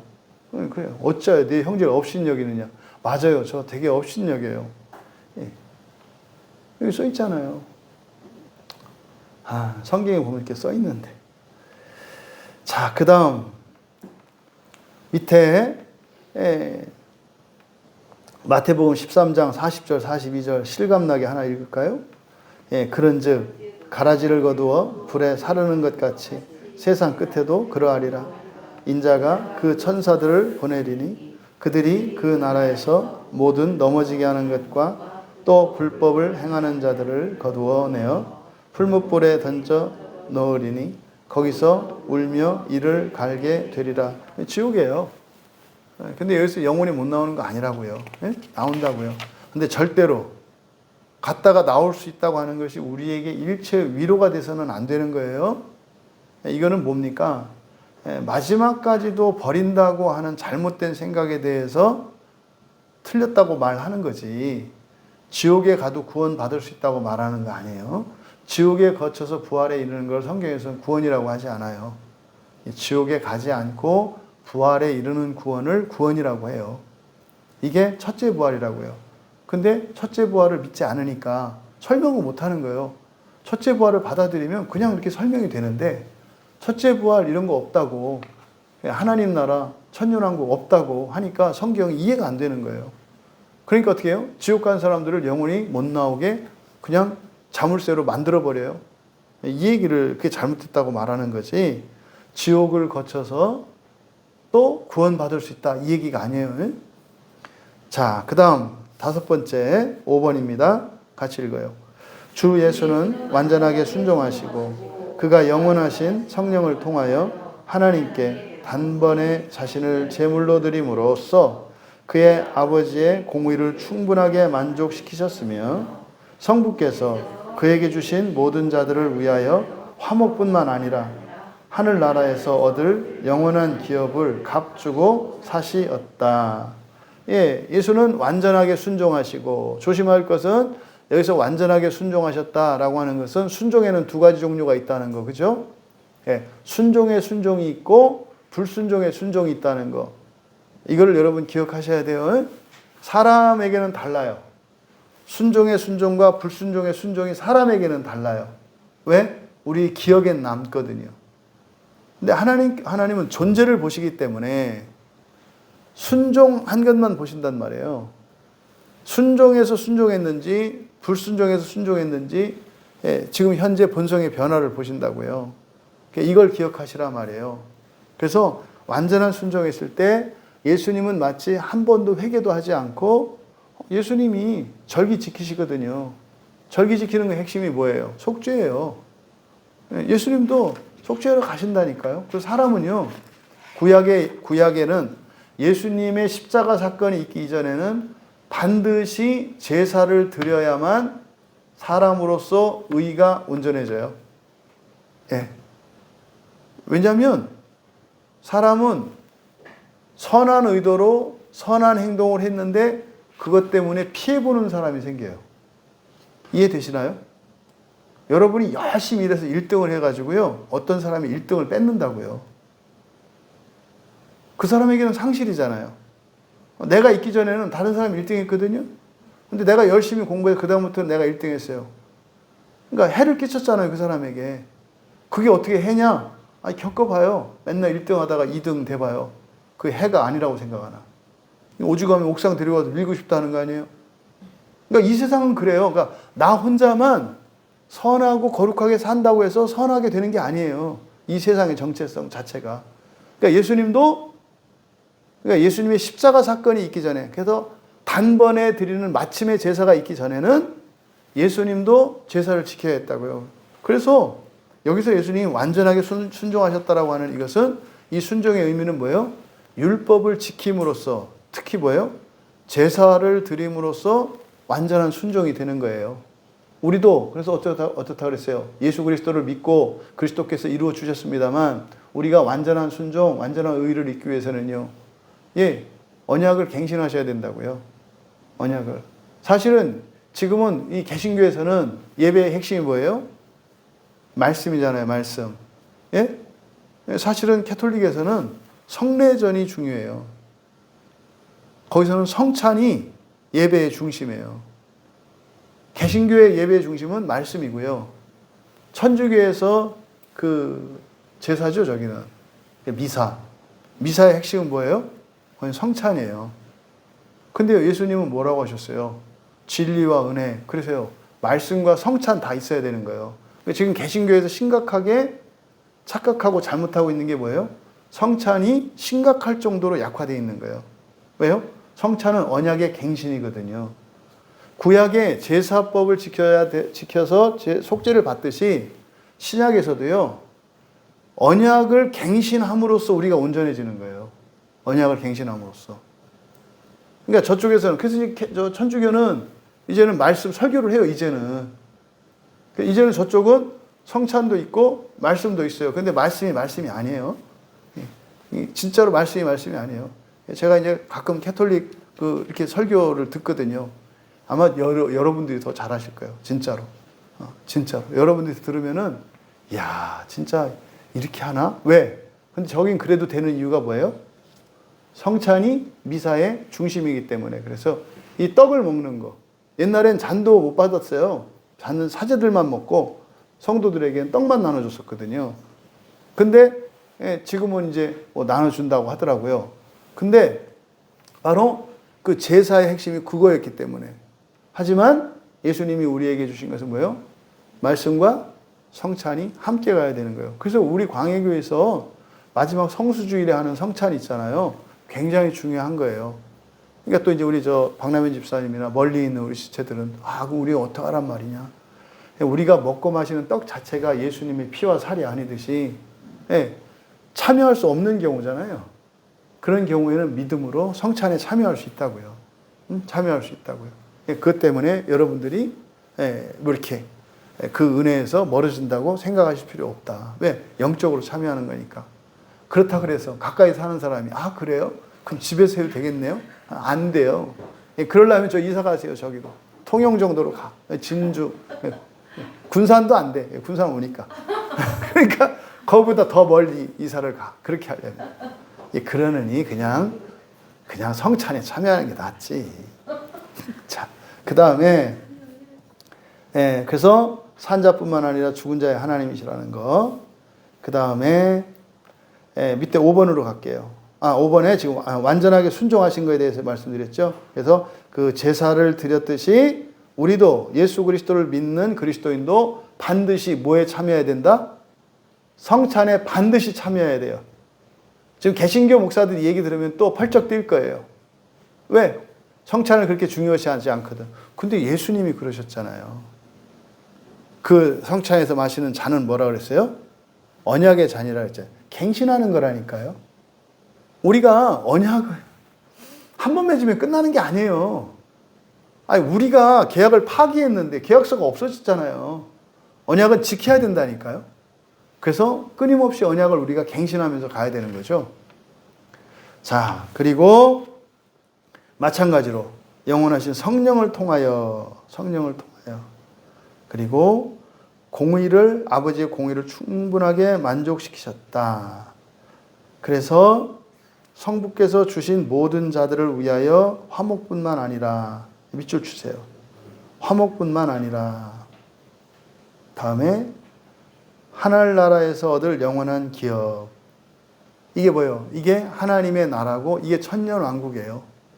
성경에서 하나님의 나라는 천년왕국을 말해요. 이건 뭐예요? 첫째 부활에 참여한 이들이 온 우주를 재창조하는 거. 요걸 말해요.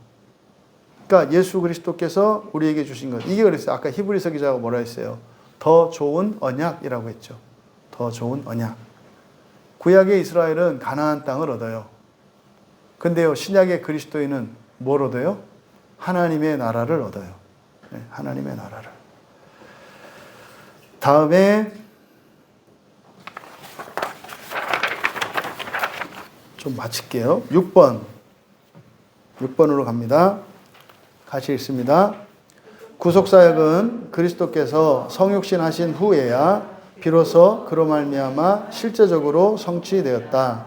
그러나 그 사역의 공덕과 효능과 혜택은 창세로부터 모든 세대에 살던 택함받은 백성들이 계속적으로 받아 누려왔다. 그가 성육신 하기 전에는 그것들을 누리는 방편들은 그를 계시하며 상징하는 약속들과 예표들과 희생 제물들이었으며 이 방편들을 통해서 그리스도가 곧 뱀의 머리를 생하게 할 여자의 후손이요 창세로부터 죽임을 당한 어린 양으로 계시되었다. 그는 어제나 오늘이나 영원토록 동일하신 분이시다. 여기서 맨 앞에 구속사역 밑줄 치시고요. 구속사역은 뭡니까? 죄에서 구원하시는 거예요. 아까 서두에 한번 말씀드렸죠. 구속은 죄에서 구원하시는 거. 그러니까 우리의 잃어버린 사람의 의를 회복하는 거. 이게 구속이에요. 구속. 그래서 아담의 불순종으로 인해 결과된 사망과 부패에서 구원하시는 거예요. 그러면 이게 의미하는 바가 뭘까요? 하나님의 의를 추구할 수 있는 상태가 된 거예요. 근데 사실은 존재론적으로 우리는 완전한 사람의 의를 입고 있지 않아요. 그렇죠? 그런데 사람의 의를 입는 가장 중요한 효과, 가치가 뭐냐면 하나님의 의를 추구할 수 있게 되는 거거든요. 근데 우리는 사람의 의가 완전하지 않은데도 하나님의 의를 추구할 수 있게 되었다고요. 그래서 이거를 칭의라고 하는 거예요.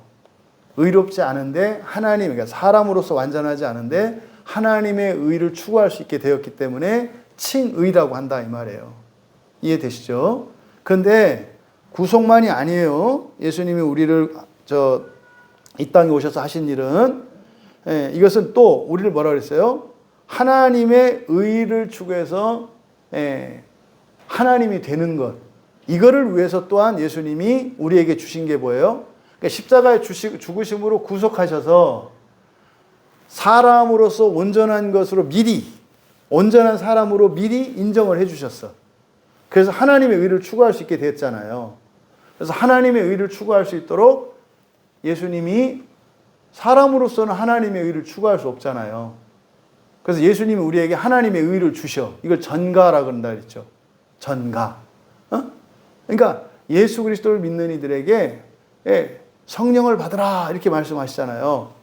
그리고 나서 또 오순절 성령 임할 때까지 기다리라고 얘기를 하잖아요. 그러니까 그 성령을 받는 사건, 이게 우리가 하나님의 의를 전가받는 거예요. 그럼 그때부터 우리는 뭐 할 수 있는 거예요? 하나님 되기 위해서 살아갈 수 있다 이 말이에요. 이게 아담의 상태예요. 아담도 그 금단의 나무의 열매를 따먹지 말아야 되는 이유가 뭐예요? 하나님 되기 위해서라고요. 그러니까 완전한 사람이라야 이제 하나님 되기 위해서 살아갈 수 있어요. 근데 우리는 불완전한 상태에서도 하나님 되기 위해서 살아갈 수 있고, 그래서 우리는 어떻게 돼요? 동시에 이렇게 좋아진다고요. 사람으로서도 온전해지고 하나님으로서 이게 동시에 사람의 의와 하나님의 의가 한꺼번에 이렇게 좋아져요. 그래서 어떻게 해요? 내 안에서 본성이 바뀌면 환경도 바뀐다. 같이 가는 거예요. 이렇게. 요 얘기죠. 그래서 아까 뭐라 그랬어요? 예수님이 십자가에서 성육신하시고 십자가의 죽음으로써 실체적으로 완성이 되는데, 그런데요, 구약에 있는 예수님이 오시기 이전의 사람들도 예수 그리스도로 말미암는 그 사역의 공덕과 효능과 혜택은 다 누렸다 그랬잖아요. 시간적으로 엄청 멀리 떨어져 있죠. 예수님 오신 사건과 아브라함 사이에 뭐 거의 한 2500년 시간 있단 말이에요. 그런데요, 그 이후에 모세에게 율법을 주어도 아브라함도 믿음으로 의롭다 되고, 아브라함도 첫째 부활에 참여했어요. 아브라함도. 왜? 하나님 이렇게 인정을 하시니까. 히브리서 11장에 나오는 믿음의 선진들, 이 사람들이 첫째 부활에 참여한 사람들이거든요. 그러면 모세의 율법 아래 살았던 이스라엘 백성들 있잖아요. 그 사람들이 율법을 지켰다 한들 완전한 건 아니었잖아요. 그런데 똑같은 효력을 누렸다는 거예요. 그럼 그 사람들도 어떻게 해요? 첫째 부활에 참여한 사람들이 있다는 거예요. 그럼 시간적으로 보세요. 2000년 후에 오시는 예수님으로 인해서 그 사람들이 먼저 누리잖아요. 이게 의의 전가라니까요. 아, 맞네. 그래서 아브라함도 첫째 부활에 참여할 만하면 그때 죽어서 첫째 부활에 참여하니까 낙원에 가는 거고, 다윗도 첫째 부활에 참여만 하니까 죽어서 낙원에 가는 거고. 뭐 때문에 그래요? 의의 전가 때문에 그래요. 의의 전가 때문에. 요 얘기를 지금 여기서 그렇게 한 거예요. 둘째 줄에. 그러나 창세로부터 모든 세대에 살던 이제 택함 받던 백성, 동그라미 치세요. 여기서 이 택함 받았다라고 하는 이게 다분히 구약의 유대교적 발상이에요. 이 택함은 언제 택함이에요? 창세전 택함이잖아요. 이 택함은 제한된 사람을 말하지 않아요. 그러니까 이게 칼빈의 예정교리 안에서 구원받은 사람은 천국에 가고 구원받지 못한 사람은 지옥에서 영원히 산다고 하는 가정하에서 여기서 택함 받은 사람이라고 하는 것은 지옥 가지 않는 사람을 말하는 거예요. 이래서 어떻게 해요? 작정을 없애버리고 예정만 갖고 보고 있죠. 그러니까 예정 안에서는 지옥 갈 사람과 나국 갈 사람이 이렇게 있어요. 예정 안에서는. 하지만 예수님이 하시는 사역은 작정뿐만 아니라 예정뿐만 아니라 작정도 그리스도로 말미암아 완성되는 거기 때문에, 그래서 여기서 말하는 택함 받은 백성이라는 것은 구약의 유대인들이나 신약의 그리스도인들 이렇게만 생각하시면 안 된다. 모든 사람들이에요. 모든 사람들. 그런데 예정 안에도, 그러니까 작정 안에서는 모든 사람들이지만 예정 안에서는 그리스도인이죠. 이해되시죠? 예정 안에서는 그리스도인이라고요. 하지만 작정 안에서는 모든 사람. 그래서 택함 받은 사람이라고 하는 이 의미에는 두 가지 의미가 있다는 걸 염두에 두셔야 한다. 자, 7번으로 갑니다. 7번 같이 읽을게요. 그리스도께서는 중보 사역에 있어서 그의 두 본성 곧 신성과 인성을 따라서 행하시되 각 본성은 그 본성 자체에 있는 본래 속한 것을 행하신다. 그러나 그리스도의 인격의 통일성으로 인하여 한 본성에 본래 속해 있는 것이 성경에서 때로는 다른 본성으로 호칭되어 있는 인격에 돌려져 있음을 볼 수 있다. 이건 이렇게 이해하시면 돼요. 그리스도의 중보사역은 지상과 천상으로 나뉘어요. 지상사역, 천상사역. 그러니까 지상에서 30년 사시고 3년을 그리스도로 사셨잖아요. 그죠? 지상의 33년의 생애, 이거를 지상 중보사역이에요. 이때는 인성으로 하신 거죠. 그리고 그 이후로 하늘에 오르셔서는 천상의 중보사역은 신성으로 하시는 거예요. 그러니까 인성으로도 하시고 신성으로 하신다 이 말이에요. 그래서 지금도 하늘에서 예수님이 보증하셨기 때문에 그 보증한 그 일을 완성시키기 위해서 지금도 쉼없이 일하고 계세요. 천사들을 보내시고 또 이렇게 살피셔서 우리가 위험에 빠질 때는 위험에 빠지지 않도록 하시고, 때로는 우리가 우리 스스로의 실존이 어떤지 알 수 있도록 시험에 노출시키기도 하시고, 하지만 절대적으로 멸망하지 않을 수 있도록 보내주세요. 이게 교회를 세우신 목적이죠. 요 얘기예요. 그 다음 8번입니다. 그리스도께서는 값을 치르고 구속하신 모든 사람들에게 바로 그 구속을 확실하고도 효과 있게 적용하시고 전달해 주시며 그들을 위하여 대언하시고 말씀 안에서 그리고 말씀을 통해서 그들에게 구원의 비밀들을 계시하시고 그의 성령에 의하여 효과적으로 그들을 설복하여 믿고 순종케 하며 그들의 심령을 그의 말씀과 성령으로 주관하시고 그들의 모든 원수들을 그의 전능하신 능력과 지혜로 물리치시되 그의 기이하고 측량할 수 없는 섭리에 가장 부합하는 방법으로 하신다. 그냥 쉽게 이야기하면은요, 예수 그리스도께서 지상에서 하신 그 중보사역이 있잖아요. 중보사역과 천상의 중보사역을 통해서 하나님의 뜻을 완전히 이루신다는 거예요. 근데 이 지상에서는 어떻게 해요? 성령과 말씀으로, 그리고 그의 능력이 되시는 천사들을 부리셔서, 이렇게 뒤에 이제 끝에서 밑에서 하나 둘 세 번째 줄 뒤에 보면 그들의 모든 원수들을 그의 전능하신 능력과 지혜 이렇게 되어 있잖아요. 능력, 여기에 능력이라고 하는 이것이 사실은 천사들이에요. 권능이거든요. 권능.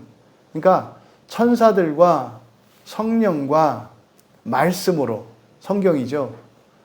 성령과 천사와 말씀으로 지상에서 하셨던 중보사역을 천상의 중보사역으로 틀림없이 확실히 모두를 완성시키신다. 요 내용이에요.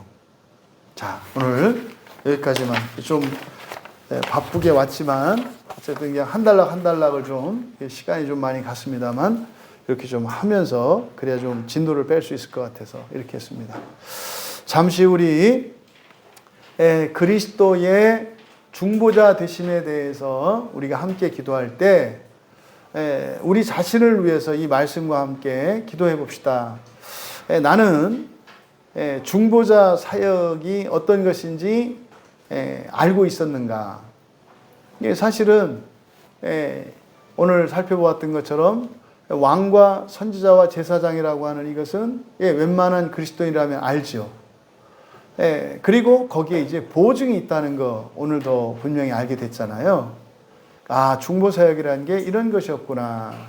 그러면 과연 내가 지금까지 살면서 그리스도께서 쉼없이 우리를 중보하시는데, 지상에서 천상에서 쉼없이 중보하시거든요.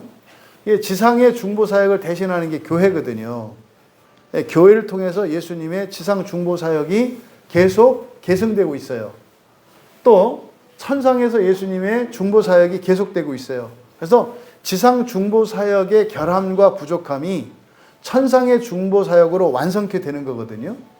그러면 내가 지금까지 살면서 그리스도의 중보 속에서 살았는지 한번 기도해 봅니다. 아, 하나님, 내가 늘 그리스도의 중보로 살고 있었습니까? 그럼 여러분들이 그걸 느끼고 있었는지 느끼고 있지 않았었는지, 그렇지 않다면 여러분들이 회개하셔야 돼요. 회개한다는 것은 잘못했어요 이게 아니라 삶의 방식을 바꾸셔야 한다 이 말이에요. 늘 그리스도의 중보 안에서 살아가셔야 해요. 그리스도의 중보 안에서. 그리고 세 번째로는 그리스도의 중보라고 하는 이것이 우리의 모범으로서 보여주신 삶이라는 거예요. 주님, 내가 중보자로 살기를 원합니다. 또 보증인으로 살기를 원합니다. 그렇게 할 수 있도록 나를 거룩하게 해주시고 나를 온전케 하여 주시옵소서. 여러분이 중보의 지식에 대해서, 이 중보자의 지식이 사역이 무엇인지 얼마나 알고 있었는지 오늘 말씀을 통해서 여러분 자신을 이 시간 이전과 지금 이후를 비교 점검해 보시고, 또 내가 그 중보의 삶 속에서 살았는지, 그렇지 않았다면 회개하시고, 이후로는 내가 그리스도의 중보 안에서 살기를 원합니다. 그리고 세 번째로는 내가 그리스도와 같이 중보자의 삶을 살기 원합니다. 그렇게 할 수 있도록 결단하시고, 또 그렇게 살 수 있도록 은혜 주시고 능력 주시도록 우리 같이 기도합니다. 한국교회를 위해 기도합니다. 한국교회가 중보자를 의지하며 살고 있는지, 사람의 뜻대로 살고 있는지, 이 땅의 교회의 형편을 한번 되돌아봅시다. 하나님, 이 땅의 교회가 과연 그리스도의 중보를 믿고 또 그리스도의 중보로 이루어져 가고 있는 교회입니까? 이 땅의 모든 교회가 그리스도의 중보로 이루어지고 있음을 깨닫게 하시고, 또 그리스도의 중보로 이루어지는 거룩한 교회가 세워지게 하옵소서. 그러면 참지 못할 게 없고요, 기다려주지 못할 게 없고요, 이해하지 못할 게 없어요.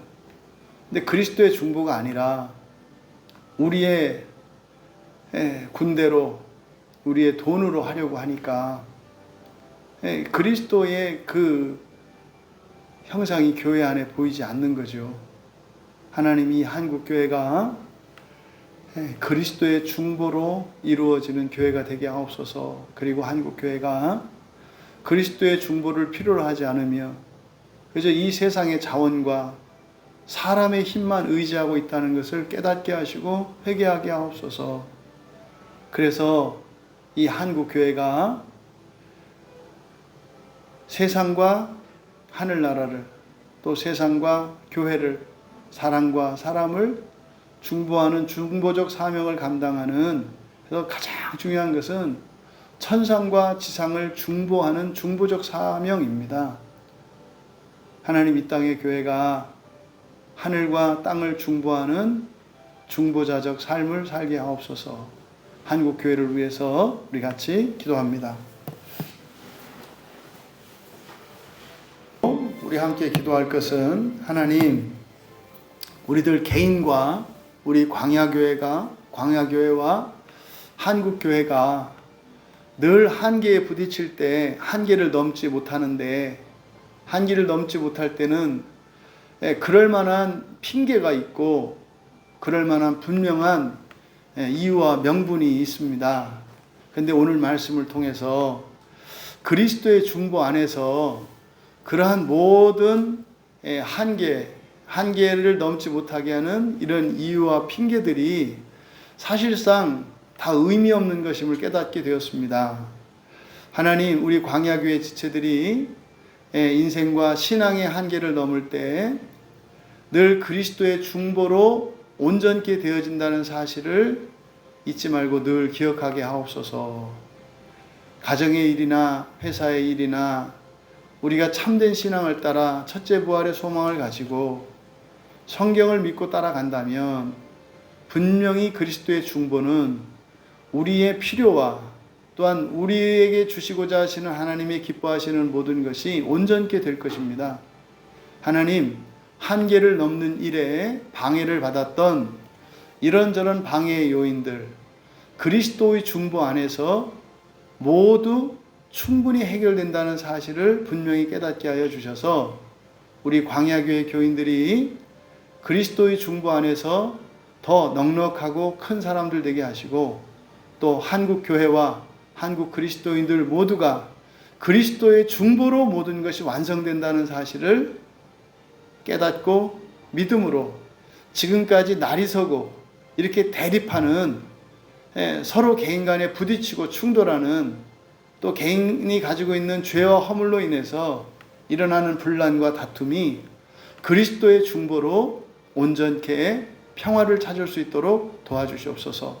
기도하시고 또 우리 교인들과 여러분의 올해 한 해를 돌아보시고 기도의 제목들, 또 내년의 기도의 제목들, 또 하나님께 기도의 제목을 구하고 또 여러분의 기도의 제목을 하나님께 아뢰고 우리 같이 기도하고 개인적으로 돌아갑니다.